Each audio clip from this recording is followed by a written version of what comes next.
परमेश्वर ने अपनी बुद्धि और विवेक सुलेमान को दिया। हमारा विवेक जो परमेश्वर हमें देना चाहता है वो विचलित होने लगता है, शुद्ध विवेक नहीं मिल पाता, शुद्ध विवेक नहीं मिल पाता। कभी कभी विवेक हमें बताता है कि आज खाना मत खा, आज प्रार्थना कर पूरी रात। बाइबल में ऐसा कहीं नहीं लिखा, कहीं नहीं लिखा। किसी राजा के विषय में लिखा, किसी स्वर्गदूत के विषय में लिखा है, किसी भविष्यद्वक्ता के विषय में लिखा कि उसने अपने मुंह का निवाला छोड़ दिया और प्रार्थना करने, ऐसा कहीं नहीं लिखा। पर हमारा विवेक हमें बताता है, रेमा वचन हमें मिलता है परमेश्वर के द्वारा, लेकिन वो कब मिलता है? जब हम प्रार्थनाओं के अंदर होते हैं। परमेश्वर हमें बोलेगा उठ, आज सुबह 5 बजे उठ। अरे नहीं, नहीं हो सकता। बाइबल इस प्रकार कहती है कि पवित्र आत्मा हमें सुबह उठाता है। कैसे? अचानक से हमारी नींद खुल जाएगी स्वप्न में आके। ओहो, बहुत बेकार स्वप्न था। नहीं, वो बेकार स्वप्न तो था, लेकिन पवित्र आत्मा उठा के कहना चाहता है उठ और प्रार्थना कर, समय आ चुका है। कभी कभी सुबह 4:30 बजे घर की लाइट चली जाएगी तुम्हारी और भयानक गर्मी होगी। ओ परमेश्वर, हमारी नींद पूरी नहीं हुई, ड्यूटी पे समय खराब हो रहा है। नहीं, शुद्ध विवेक तुम्हारा है ही नहीं, इसीलिए हम किसी चीज का डिसीजन नहीं ले पाते। पवित्र आत्मा ने वो लाइट भगाई और चाहती है प्रार्थना कर। कभी कभी सुबह 4 बजे आके मच्छर काटेगा। हकीकत बता रहा हूं, ऐसा हुआ है। मच्छर काटेंगे, हालांकि घर के अंदर ओडोनिल सब चीजें हो जाएगी, फिर भी मच्छर काट के हमें 4 बजे उठा देंगे। फिर जब उठ के देखोगे कोई मच्छर नहीं दिखेगा। हकीकत में उस समय होता है पवित्र आत्मा कहता है उठ और प्रार्थना कर। ऐसा हर किसी के साथ बोलता है, किसी एक व्यक्ति के साथ नहीं बोलता पवित्र आत्मा। आज लोगों ने प्रार्थना के जीवन को अपने छोड़ दिया है।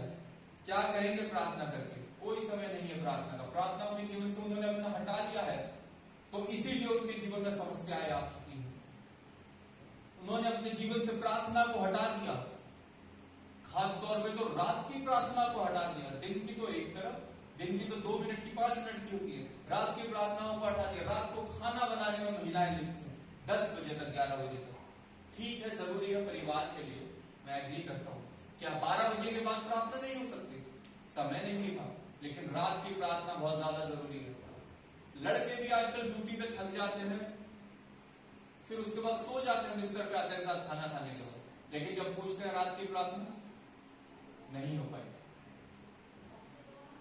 यदि कोई भी सुन रहा है परमेश्वर का जन, जिससे परमेश्वर का रेमा वचन अपने अंदर बात कर रहा है, रेमा बात करता है, तो प्रार्थना जरूरी है।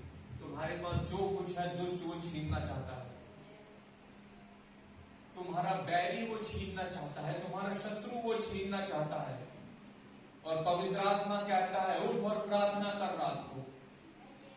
कोई फर्क नहीं पड़ता किस स्थान पे है, उठ और प्रार्थना कर रात को। प्रार्थना इतनी ज्यादा जरूरी है।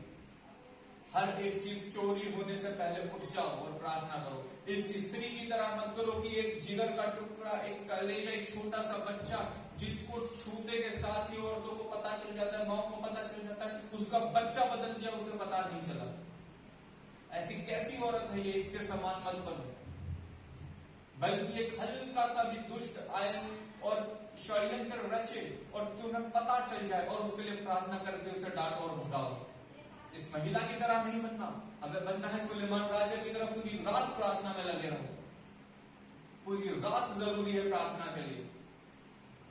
इससे पहले कि तुम्हारा सब कुछ उजड़ जाए, तुम्हारा मिट जाए, हम सबको प्रार्थना में बैठना है,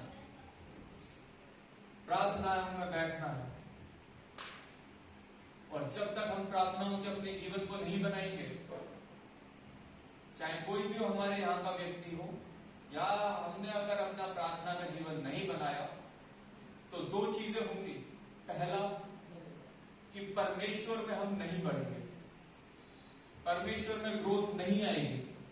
आशीष तो बहुत दूर है, आशीष तो छोड़ दो, वो तो कोसों दूर है तुमसे। आशीष तो बहुत अलग चीज आ गई, ग्रोथ ही नहीं आएगी, परमेश्वर का रेमा वचन ही नहीं पकड़ पाओगे। और दूसरा, जो तुम्हारे पास है दुष्ट वो ही ले लेगा, किसी लायक नहीं छोड़ेगा यदि प्रार्थनाओं के जीवन में नहीं आए तो आज के दिन हम प्रार्थना करेंगे कि परमेश्वर अपना प्रार्थना का आत्मा ले ले हमारे ऊपर। चलिए हम सब प्रार्थना में आए और इस भयानक और अद्भुत वचन के द्वारा शकल